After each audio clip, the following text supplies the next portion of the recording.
तोहरे लालन के पेट बड़ा भारी हो सुना गौरा महतारी। तोहरे लालन के पेट बड़ा भारी हो सुना गौरा महतारी।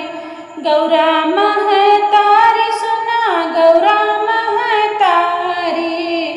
तोहरे ललना के पेट बड़ा भारी हो सुना गौरा महतारी।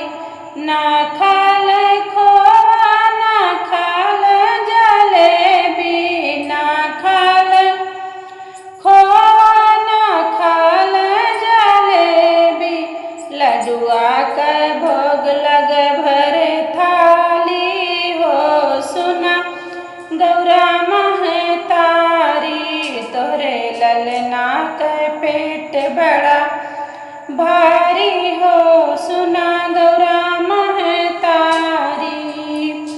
ना भावे गणपति का चंदन का टीका, ना भावे गणपति का चंदन का टीका।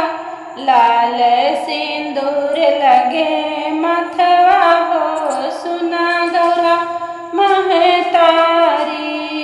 तोहरे ललना का पेट बड़ा भारी हो सुना गौरा महतारी।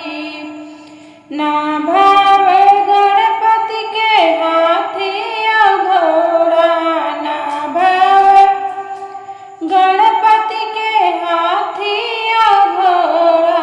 मुसवा का करल सवारी हो सुना गौरा महतारी। तोरे ललना का पेट बड़ा भारी हो सुना गौरा महतारी। ना भावे गणपति के कुर्ता या टोपी, ना भावे गणपति के कुर्ता या टोपी। पीताम्बर पहने चारे भुजा धारी हो सुना गौरा महतारी। तोरे ललना का पेट बड़ा भारी हो सुना गौरा महतारी। निर्धन का धन दई के करे माला माल हो, निर्धन का धन दई के करे माला माल हो। भक्तन के पल भर में दिल दुख टारे हो, भक्तन के पल भर में दिल दुख टारे हो। बाझिन का भर दियल गोदिया खाली हो सुना गौरा महतारी। तोहरे ललना का पेट बड़ा भारी हो सुना गौरा महतारी।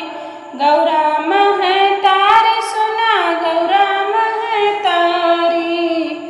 तोरे ललना का पेट बड़ा भारी हो सुना गौरा महतारी। जय हो गौरी गणेश की, जय हो भोले बाबा की।